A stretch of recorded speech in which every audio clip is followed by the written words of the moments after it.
if I understood how the mindsets and the emotions were operating my body and causing disease and discomfort, inflammation, chronic pain, my psychosomatic injury of my cervical disc herniations, when I understood the how of the mechanics of the thoughts and the feelings, then it was like the pressure was off and I could use thoughts and feelings and then resources that have to do with thoughts and feelings as exercise. Welcome to the Body Energetix podcast. I'm your host, 23-year fitness professional, Lauren Cercione. I started my hero's journey of reconnecting with my inner child to heal my mind-body disorders 14 years ago. In this podcast, I share my 3-step system to renew your mind, regulate your emotions, and regenerate your body.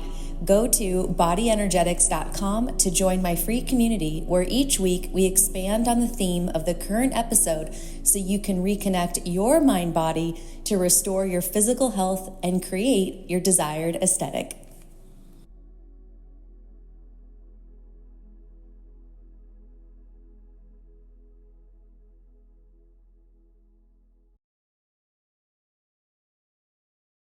Welcome to Body Energetix podcast, episode number 22. Body Energetix is my 3-step system to renew your mind, regulate your emotions, and regenerate your body.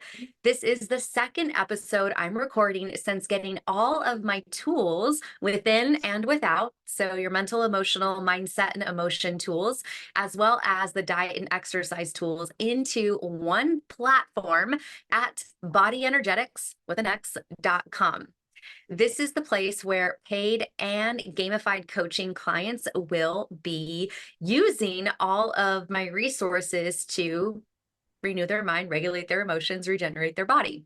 The gamified coaching works like this. The more you interact with the platform, the more your leaderboard goes up.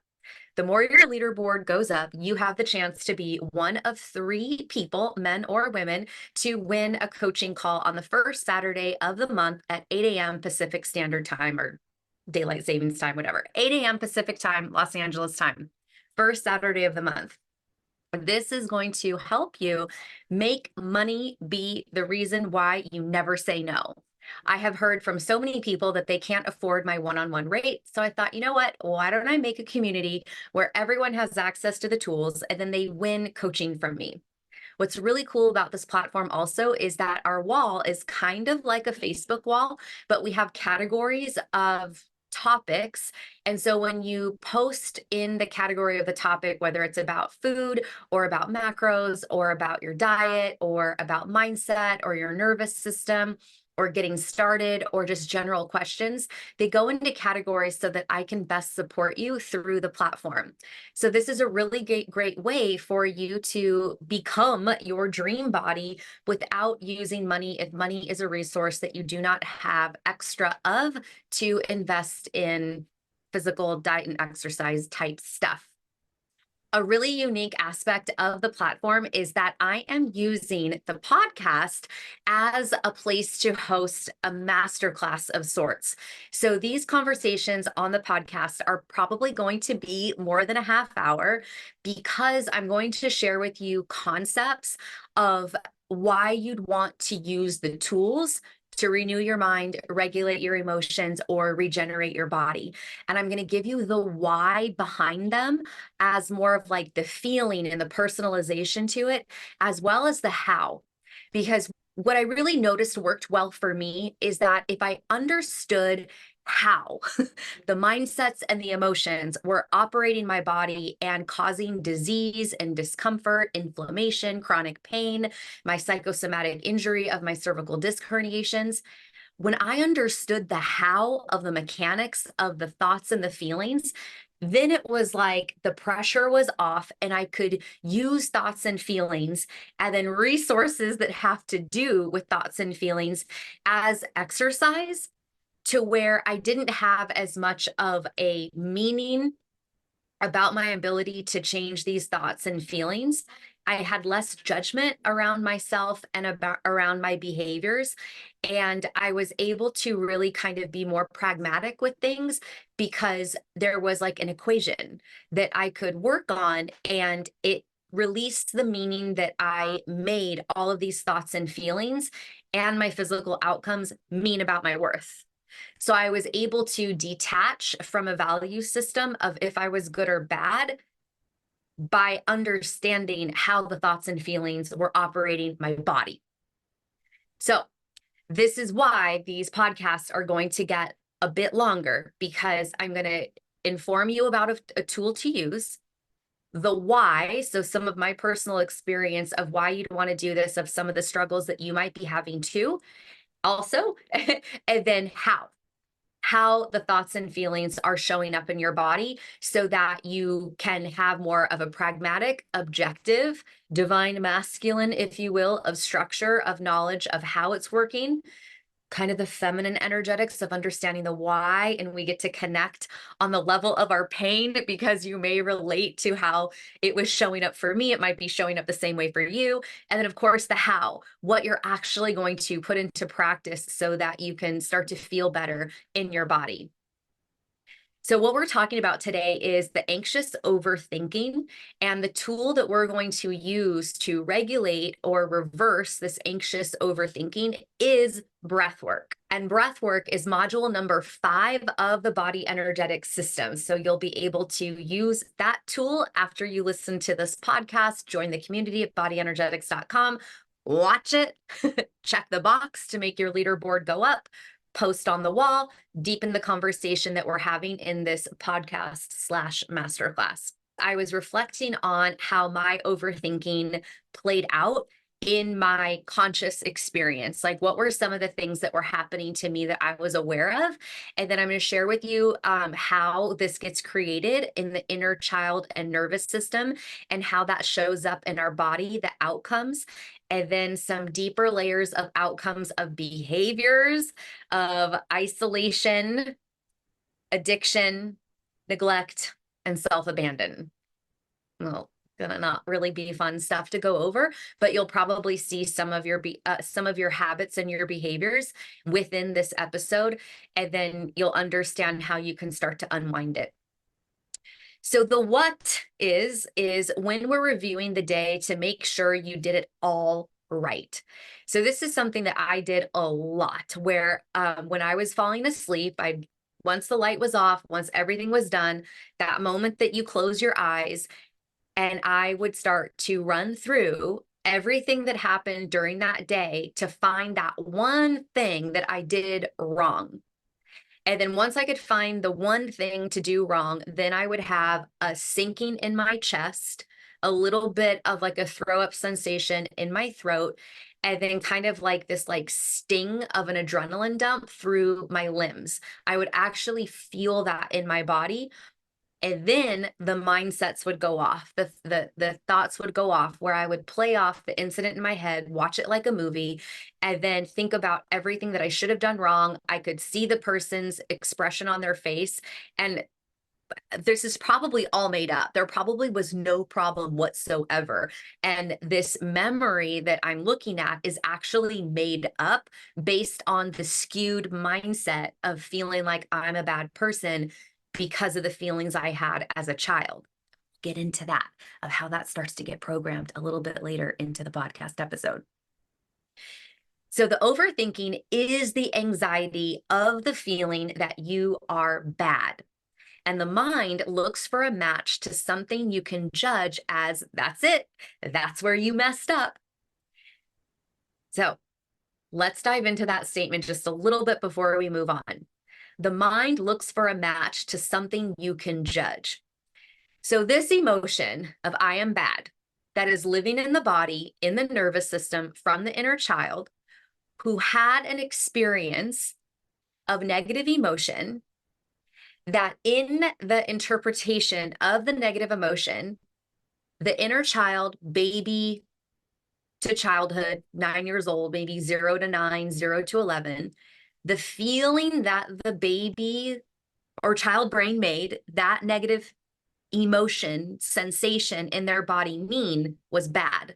I am bad. When there is an I am statement, that is an identity. I am Lauren. I am a woman. Anytime there is an I am, it's an identity. So if we are little children and we have a negative emotion, a feeling in our body that we don't have a witness to, we don't have somebody to validate that experience. Because when we don't have somebody validating our experience, we are invalidating reality.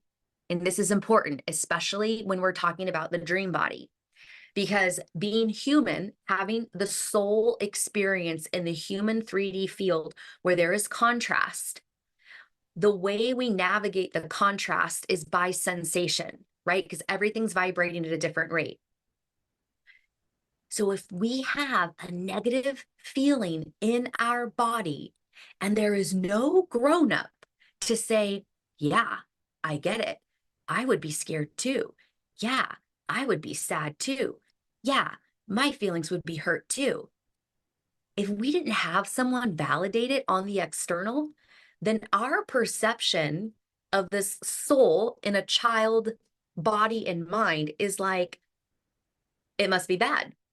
And because the world is a reflection of me, I must be bad. So we imprint I am bad along with whatever negative emotion didn't have a witness. Or secondary thing is how we dealt with being detached from our caregiver. Whatever that feeling of not being connected to our caregiver made us feel about the safety of the world.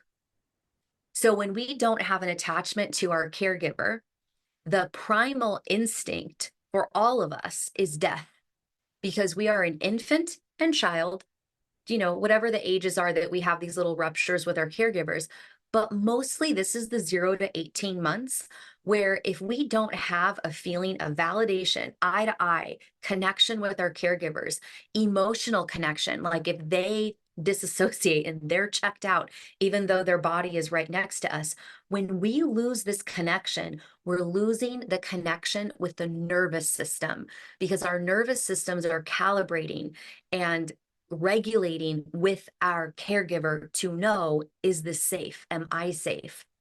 So if there's a disconnection, the disconnection of the nervous system sends us into fight, flight, freeze, fawn. That lives in the amygdala, the part of the brain that stores every emotional experience as if it's happening right now. So we have these two factors: a feeling that doesn't get validated, therefore our reality is invalidated, and we jump up into our mind and make a meaning out of that negative emotion, / we make a fantasy of what it would be like to not have that emotion and what we would need to be in order to not have that negative emotion, or what we need other people or the world to be to not have that negative emotion. Dream body, dream body. Do you see how it's all connected? The other half is if we lose connection to our caregiver. So those two things, the mind looks for a match to something they can judge as, that's it, that's where you messed up. Because in the mind-body connection of I am bad or I am unsafe, that identity lives on. And whatever age that it got set, in the context of the growing human, that mindset gets applied to every situation and every context on the wheel of life, or every category on the wheel of life. The mindset gets stronger and stronger. The mental emotional identity gets stronger and stronger until it is just a constant state of anxiety, because the brain is constantly looking for confirmation that I am bad. This is what anxiety feels like to me. I'm sure there's other definitions and you might be able to describe it in a different way, but this was part of me coming to terms with what was going on in my mental emotional bodies, causing the stuff that was happening in my physical body. And this is a way that I was able to understand this when I wanted to do a reverse diet with macros after I had mastered my anti-inflammatory list. Attachment theory just is going to probably carry over in every single episode that we do here, because we're really dealing with the detachment that we had to ourself, of how our mind body split. And every time we can take a look objectively at how the mind body splits, what are the components of the mind body, the mindsets, the emotions, the thoughts, the feelings, the manifestation of illness or health, or follow through or sabotage or ghosting, we really get to uh, be able to understand what's going on so that we can change it. We're making the invisible visible. Moving on to the why, the child feeling / emotional body. So we got mental, emotional, physical, spiritual bodies, or it really should be physical. Emotional is the next layer of the body, then the mental body, then the outer layers of the spiritual bodies.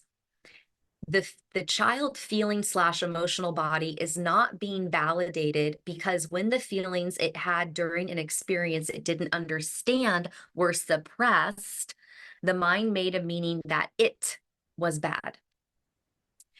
I kind of explained that just a second ago.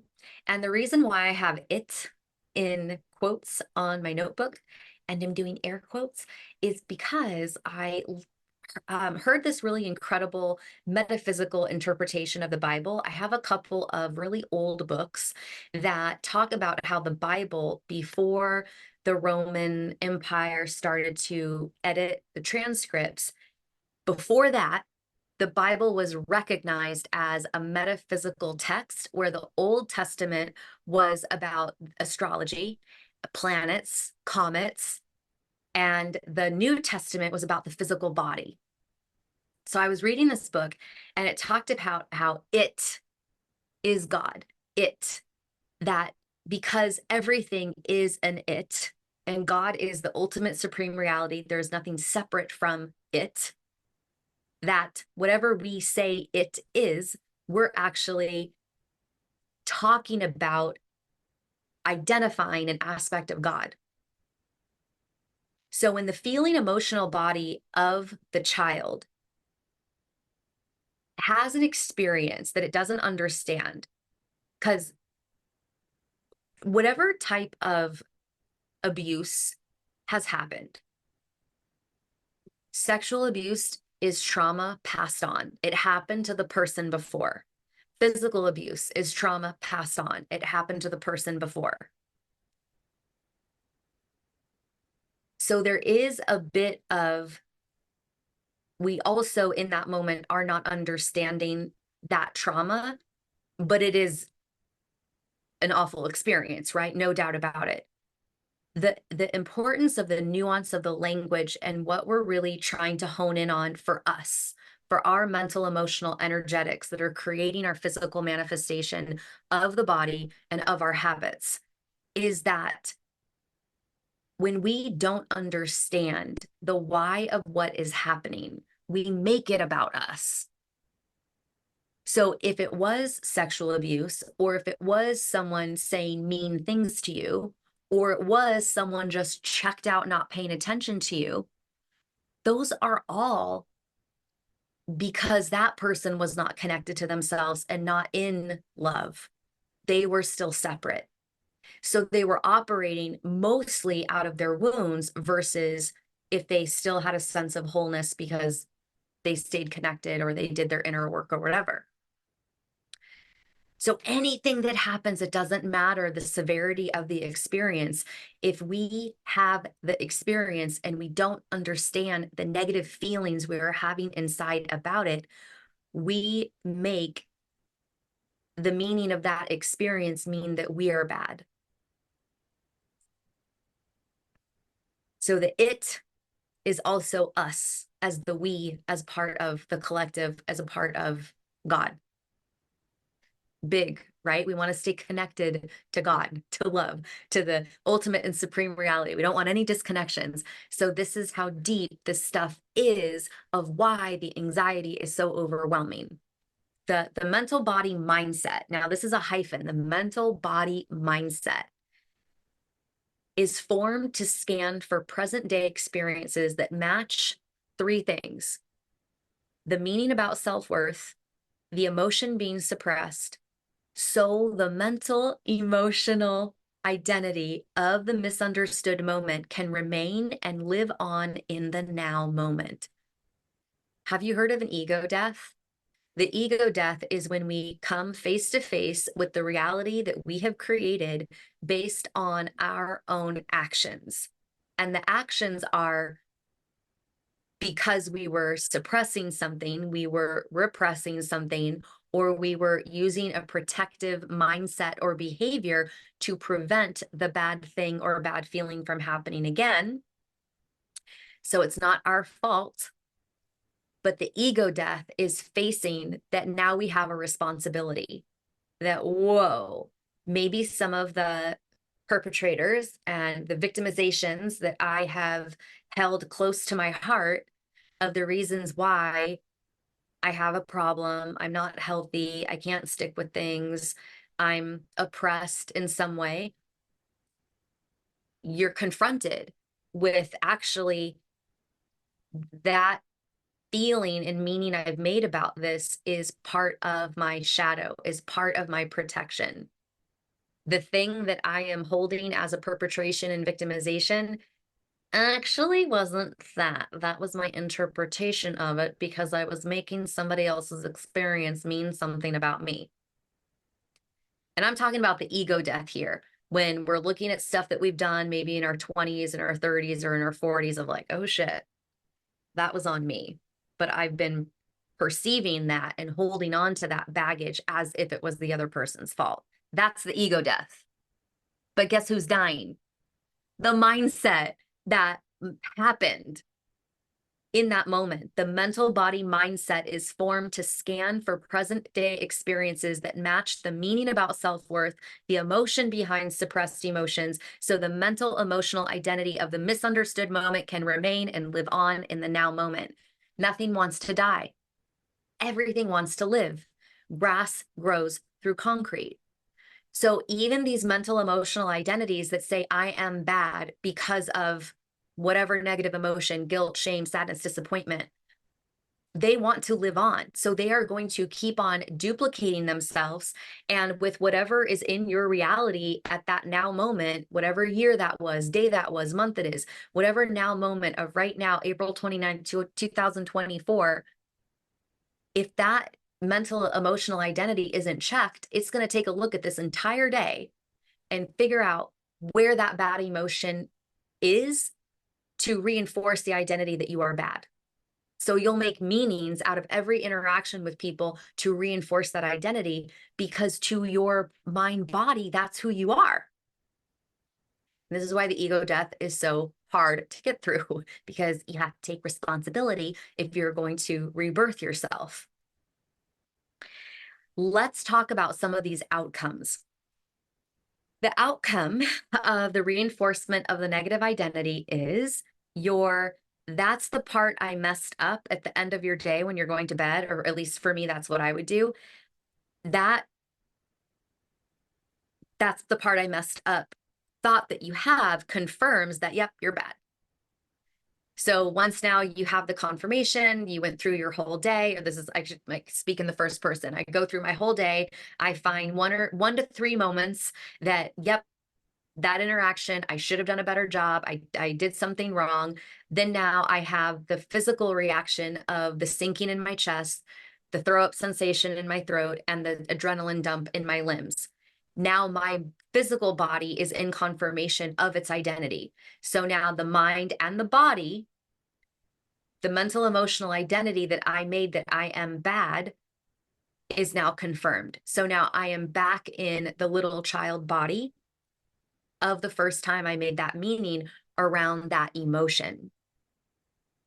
And it's funny because the interaction that you have with people or an event doesn't even have to be the same emotion.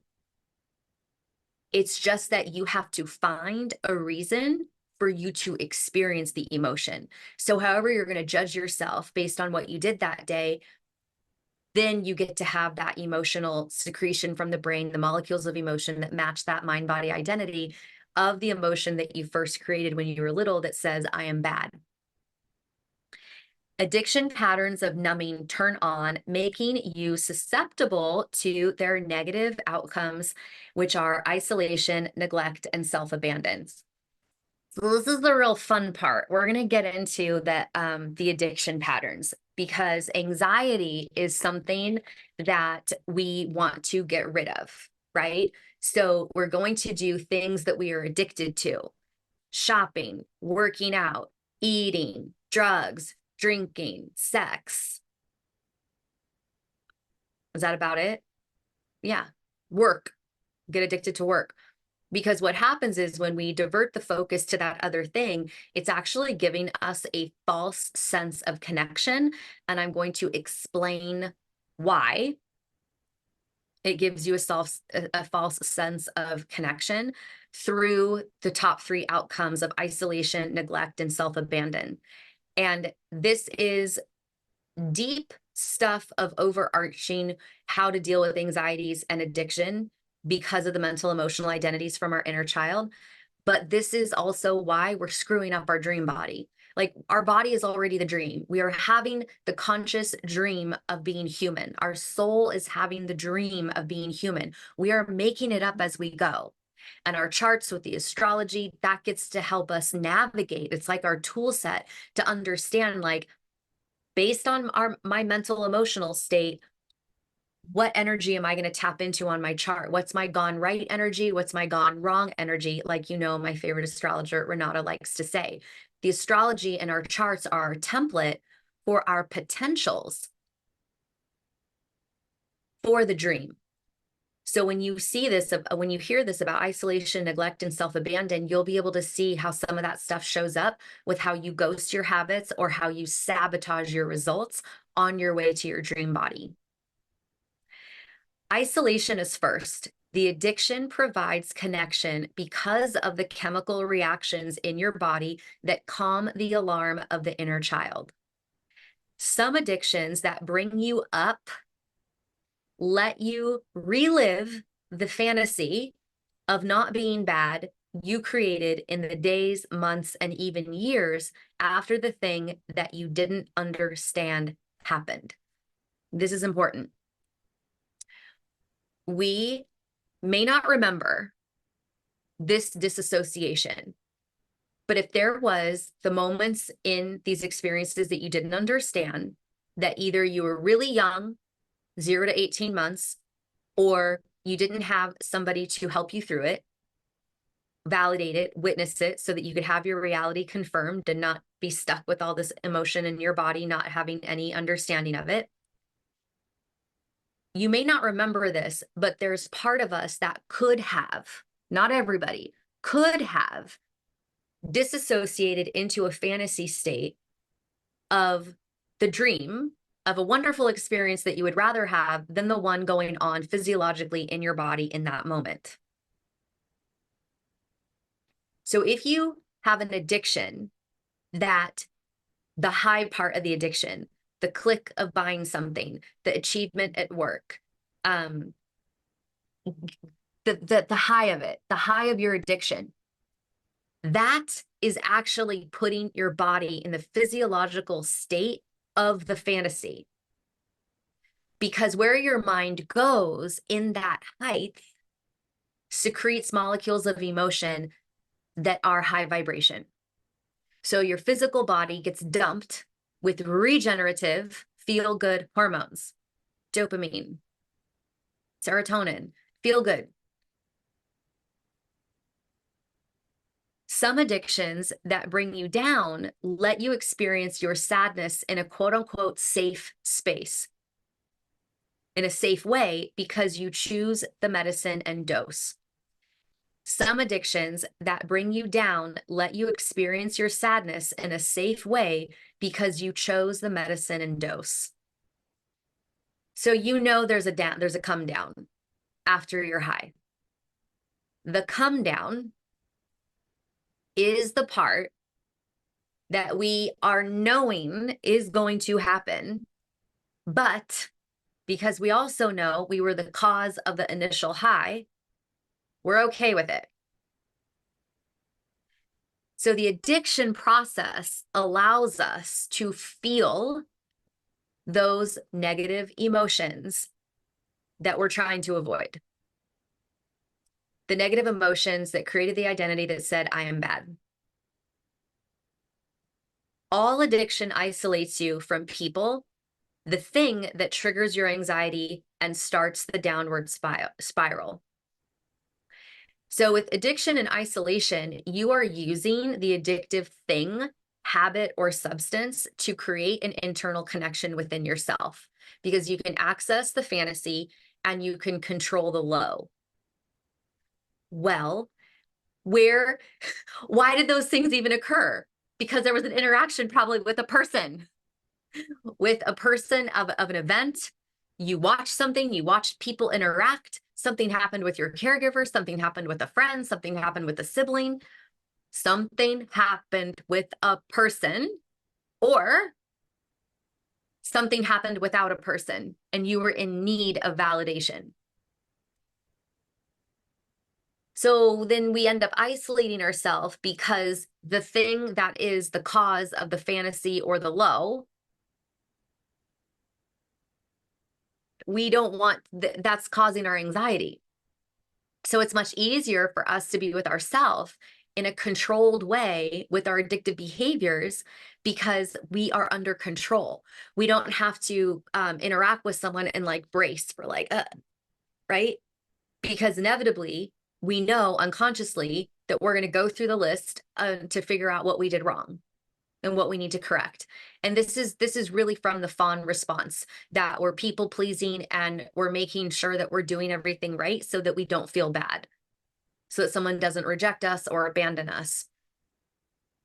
Addiction provides a safe connection because people are not safe. And that's really the bottom line of how our inner child's mind, even babies 0 to 18 months, relates to people. So it's much easier for us to use substances and things to make a false sense of connection. Because if we cannot be connected with other people, this is nervous system to nervous system. This is our species connecting. This is why like animals are so much easier to connect with, because there's zero judgment, right? There's no nervous system alarm. Neglect is the next one. And then we have self-abandon. You neglect your life, the things that really, quote unquote, matter. I never thought I was going to be so much of an air quote person, but matter is important because matter is the physical experience birthed from the non-physical of thoughts and feelings. So when you have this anxiety, you can't be present to family and friends, right? Because you're going to be in your head thinking about what you need to do perfectly to make sure that you're not abandoned or rejected. You drop the ball with clients, customers, and colleagues. Oops, that's me. I mean, this is all me. I'm sharing with you my experience. You don't take care of yourself. Yes. The mental emotional identity of the suppressed emotion and the value you gave your worth because of it block you from seeing your world, community, and body. I feel like these mindsets are like colored glass or a net. And remember the projectors, I don't know if you remember this, the projector that has a plastic square and then it has a see-through image of it, of a photo, and it was in a little circle, and you'd hit a button and it would change the image and it would project onto the wall, a projector back in the day. So I feel like these mindsets are like, doot, doot, push the button, put another one on, that just go right into your brain energetically. They're like see-through, like Tony Stark in Iron Man when he has his area in his office. The mental emotional identity, that's a mindset of the suppressed emotion, and the value you gave your worth because of it block you from seeing your world, community, and body. So it's like, here you have an open brain, you're calm, you're listening to this, we're in deep thoughts, really getting introspective as I'm sharing this stuff with you.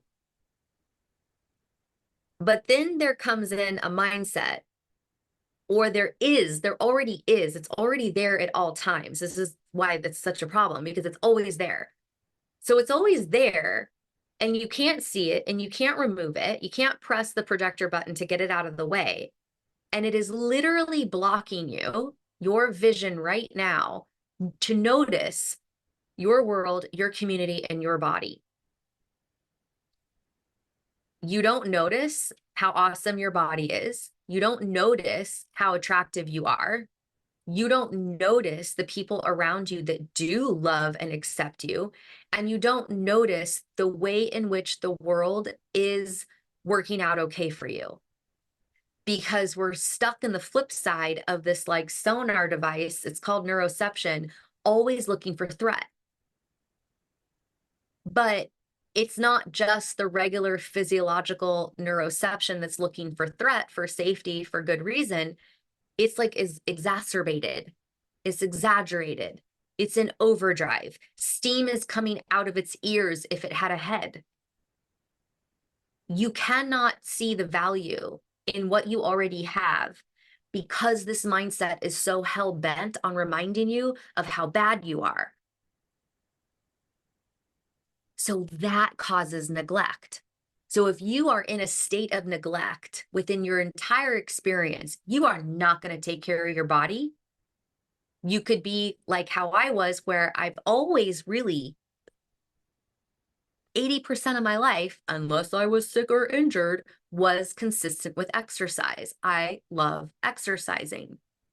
There really hasn't been a moment in time where I wasn't exercising since I first got certified when I was 19 years old.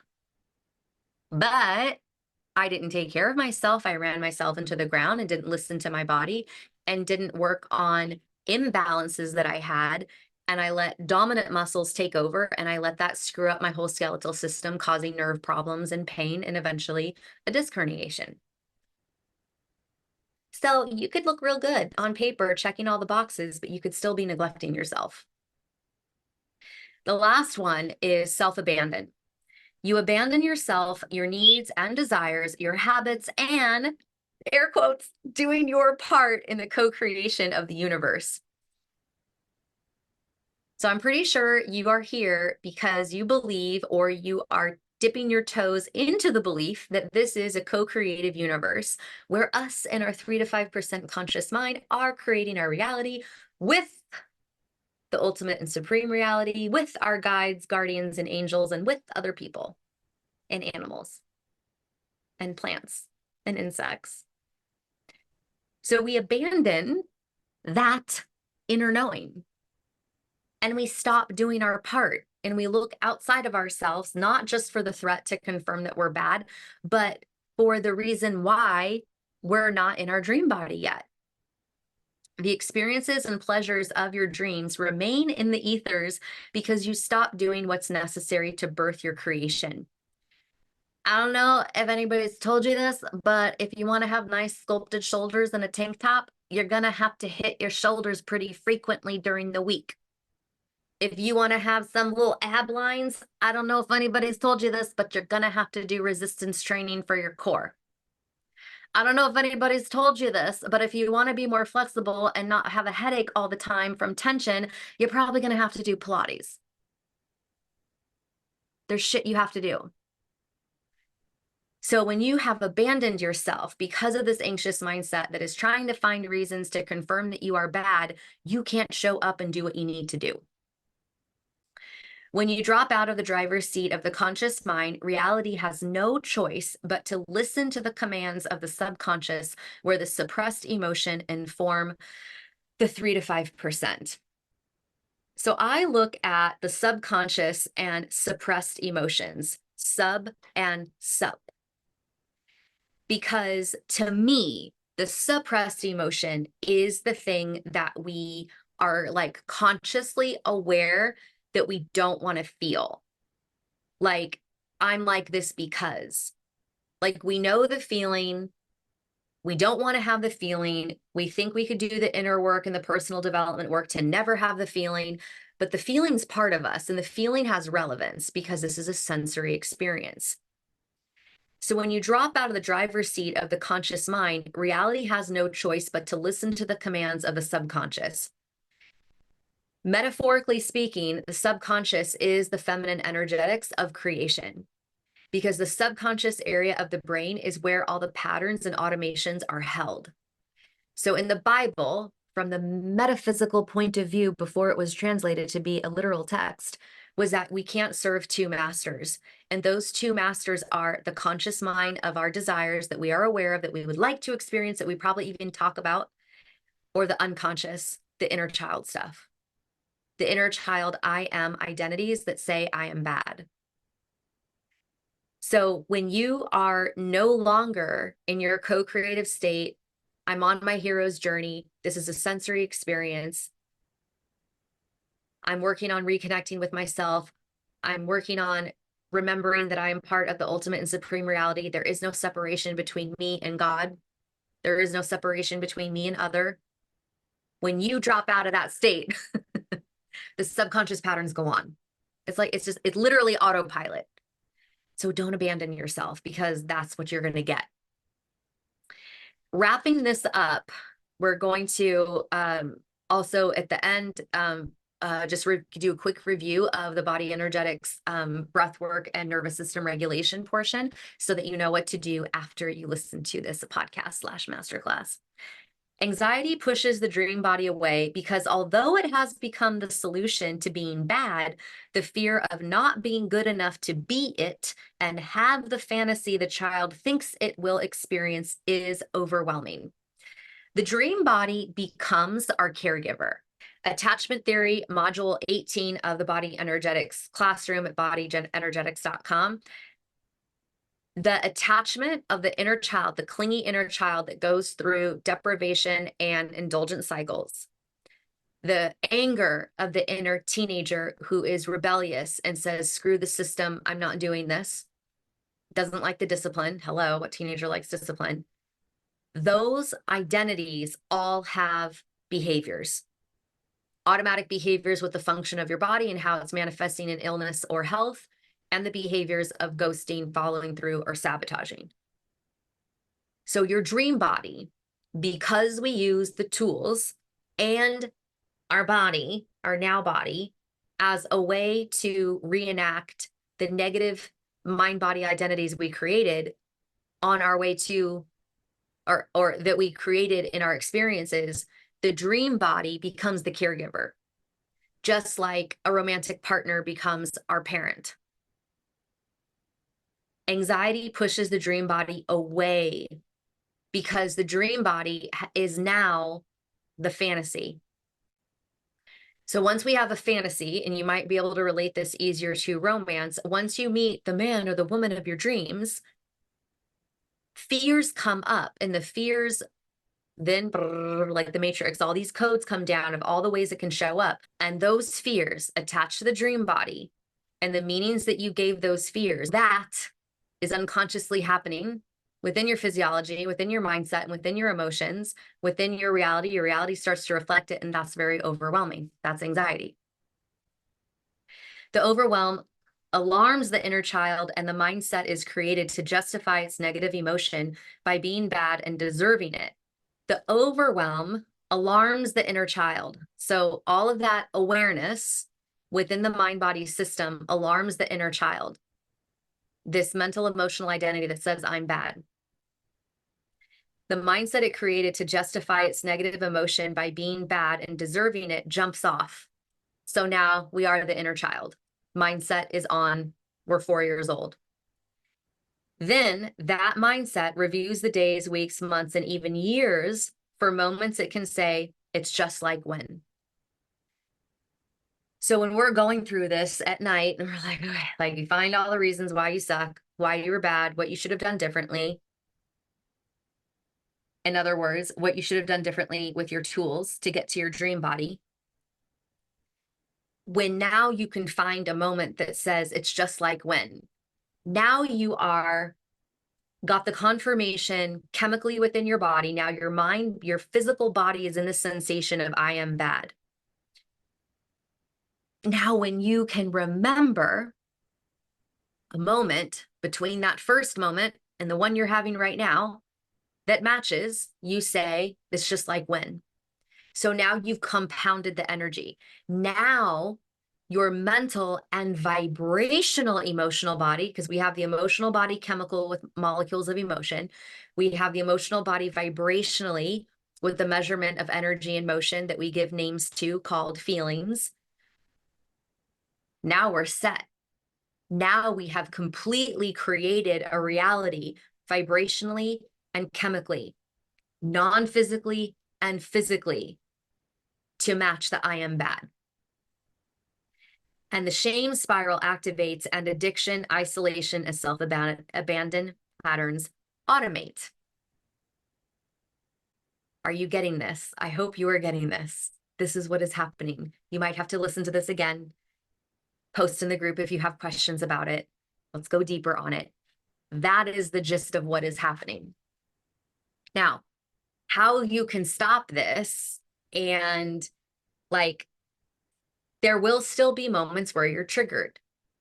But what will happen is the trigger, the thing will happen in your awareness, but instead of dropping out of the driver's seat into your subconscious patterns based on the suppressed emotions, or even into your unconscious where you repressed emotions, where you are completely unaware of why you're doing the things that you're doing, or why your body's so unhealthy, or why shit always hits the fan whenever you set a goal for yourself, so that you'll stay present, and you'll be able to be like, this is a sensory experience. What am I feeling? What is this like? Oh, yes. Let me reconnect with myself. And how we're able to do that is by breath work.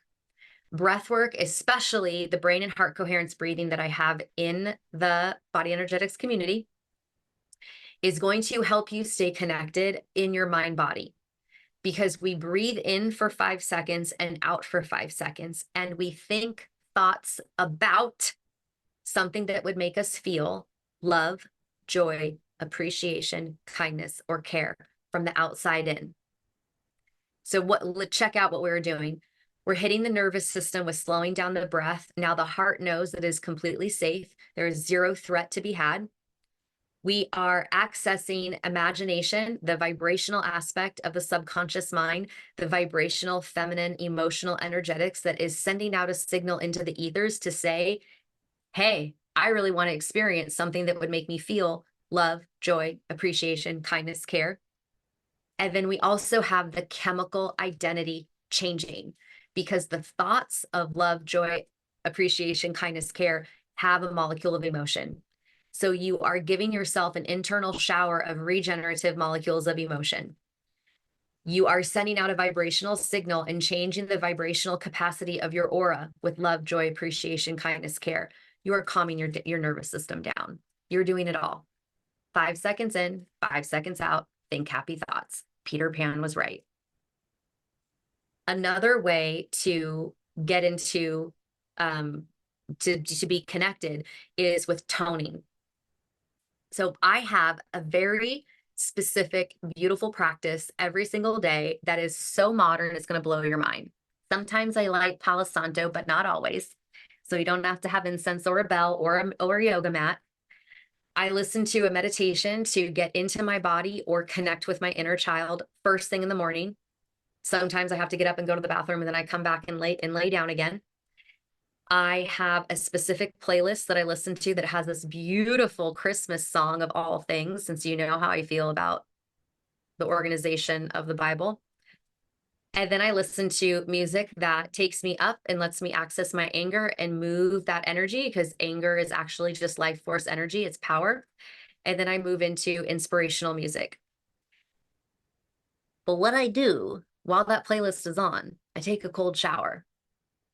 I take a cold shower just to get all my places wet, except for my hair, of course, with curly hair. You don't wash it every day. And I tone. I go like this. But I let the exhale play all the way out. I do that 3 times. Toning like that on an exhale sets your vagal nerve. The polyvagal system is your nervous system that connects you with your inner child. That's the physiological aspect of your inner child. So in polyvagal theory, I go over that in the breathwork section of the Body Energetics classroom. So toning, the brain and heart coherence breathing, and then last but not least is inhale, exhale. This is also something that gets you into your body very quickly. It's very natural in what our nervous systems often do when we are done having threat. So toning, brain and heart coherency breathing, 2 inhales, 1 exhale.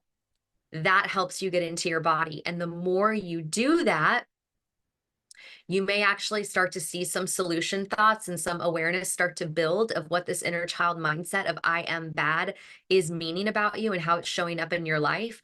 Or it could just help you regulate so that because you're doing all the other tools of the body energetics coding system and attachment theory, you're like, when you have that moment, when you are triggered, you'll be able to stay in your body sooner.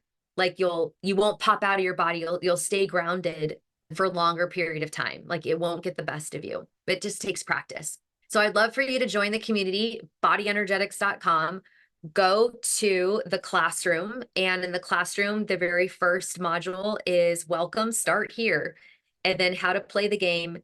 And then you can go into module number 5 of the nervous system regulation, and you can head over to module number 18 of attachment theory to kind of see like some of the stuff of like the energetic stuff of what I was talking about of why anxiety builds up.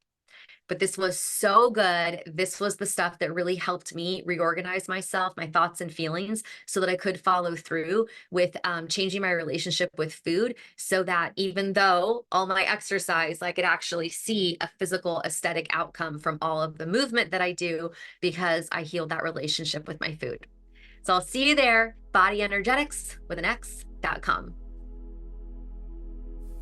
Thank you so much for listening to this episode. If you found it helpful, please give me a 5-star rating and review.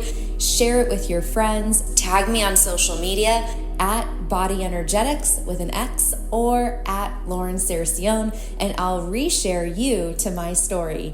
We'll see you in the Body Energetics community at bodyenergetics.com.